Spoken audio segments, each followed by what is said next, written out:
ଏହି କବିତା ମହାଭାରତର ଏକ ପ୍ରମୁଖ ଚରିତ୍ର କର୍ଣ୍ଣ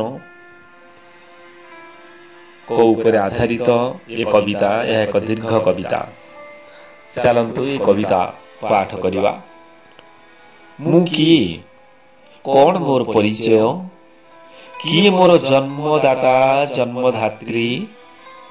ଏ ସବୁ ସୁପ୍ତ ଅତୀତକୁ ପୁନଃ ଉଖାରି ଦେଇ କାହିଁକି କ୍ଷତାକ୍ତ କର ହେଇ କେଶବ? ନା ମୁଁ ଜାଣିବାକୁ ଚାହେଁ, ନା ଆବଶ୍ୟକ ମନେ କରେ, କେବଳ ରାଧେୟର ପରିଚୟ ନେଇ ବଞ୍ଚିବାକୁ ଚାହେଁ।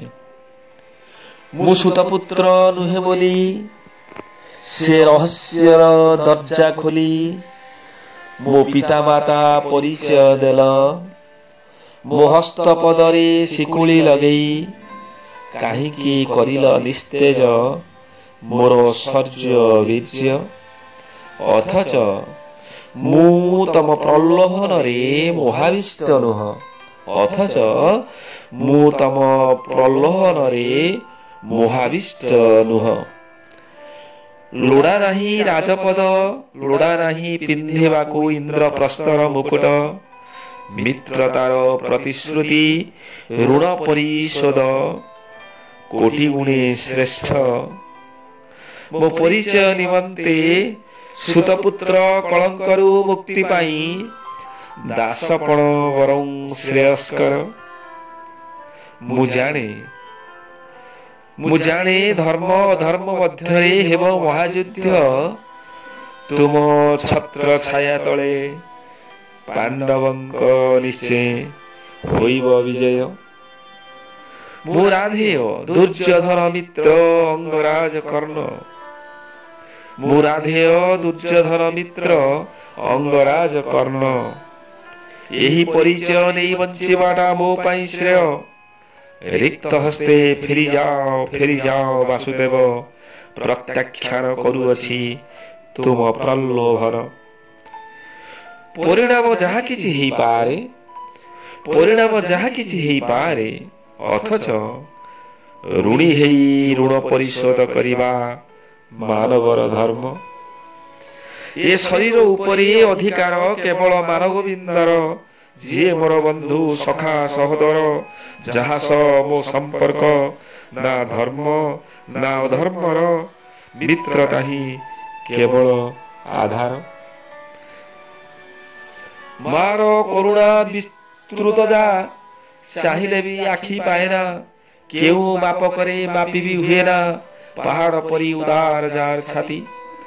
ମାର କରୁଣା ବିସ୍ତୃତ ଯା ଚାହିଁଲେ ବି ଆଖି ପାଏନା, କେଉଁ ମାପ କରେ ମାପି ବି ହୁଏନା ପାହାଡ଼ ପରି ଉଦାର ଯାର ଛାତି।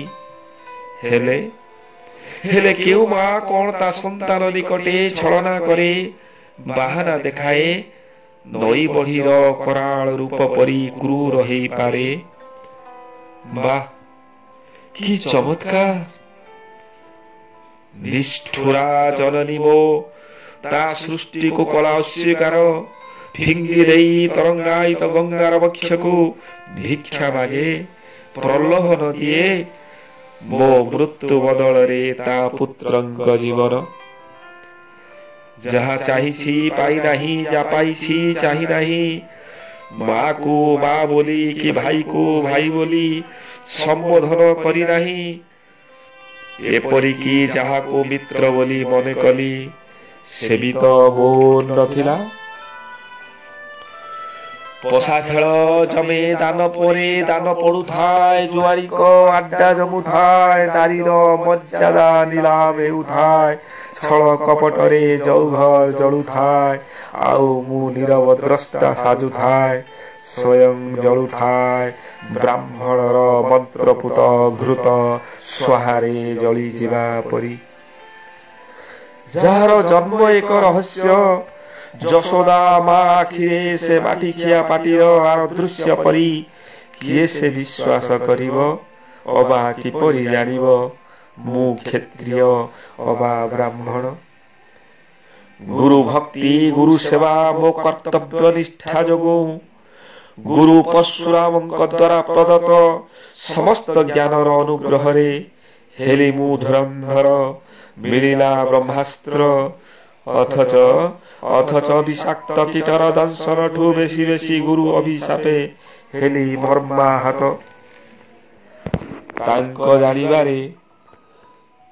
जानिबारे मु मिथ्यावादी प्रतारक ब्रह्मास्त्र हासल पाई नेइछि मिथ्यार आश्रय भाग्य कोन केबे फेरी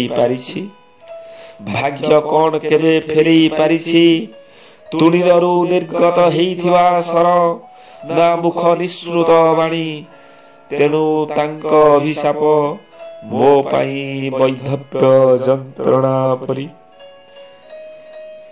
जन्मगत वंशगत अभिमान पराहत करी चाहिथिली परिवर्तन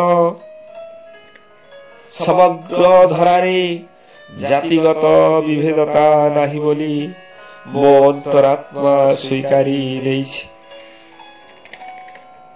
हे केशव से दिन समग्र आकाशटी मो मुंडरे पड़ीथिला छिड़ी जेबे रिक्त हस्ते फेरीथिली गुरु द्रोणाचार्यଙ୍କ निकटू युद्ध विद्यार प्रशिक्षण तृषा न मेंटाई कुह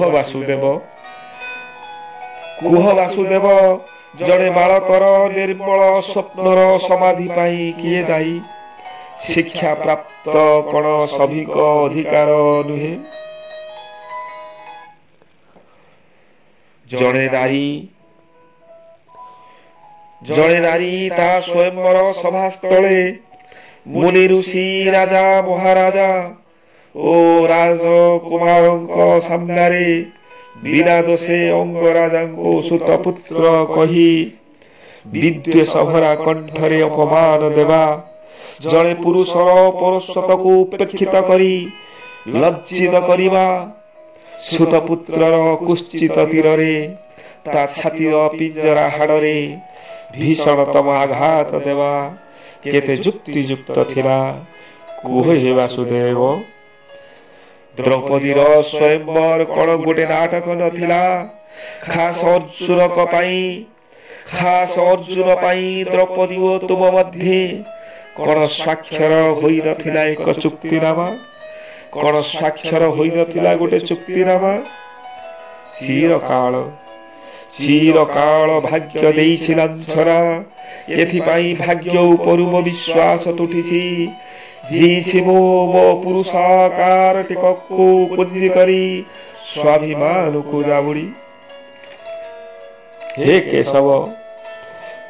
केशव भाग्य कोन एते निउछुणा हेई पारे जाति को नहीं तथापि निउछुणा भाग्य को कोळेई नहीं भरी देइछि मो छातीर मार केते क्रूर केते कठोर हेई पारे भाग्य जे पथर छाती रुबी निगाड़ी देई पारे लुह केते क्रूर केते कठोर हेई पारे भाग्य जे पथर छाती रुबी निगाड़ी देई पारे लुह योद्धा केबे करे ना छलना प्रतारणा चक्रांतर निये नाही आश्रा युद्ध क्षेत्रे जितापट देवा अबा प्राण बलि देवा यही तो योद्धार सर्वश्रेष्ठ सिद्धि और साधना हे केशव आउ कहा पाई कौन घटी पारे एमिति हे केशव आउ कहा पाई कौन घटी पारे एमिति जेउठी गर्भधारिणी जननी पुत्र बोली स्वीकृति देइनी आउ बा कौन क्षति सहिबाकु अछि जहा मु सह करि न पारिबी रणभूमिर महाश्मशान रे पड़ी रहू भग्न रथ विजय धनु सवा भार्गवास्त्र निस्तेज ओ विस्मरण हेउ मोर जेते शिक्षा दीक्षा खंडित हेउ मो मस्तक निष्प्राण हेई पड़ी रहू स्थूलम शरीर अथच अर्जुनर केउ दिव्यास्त्र भला छिन्न करि पारिब मोर आत्मा जहा अविनाशी अछेद्य ओदाह्य जहा अविनाशी अछेद्य ओदाह्य धन्यवाद।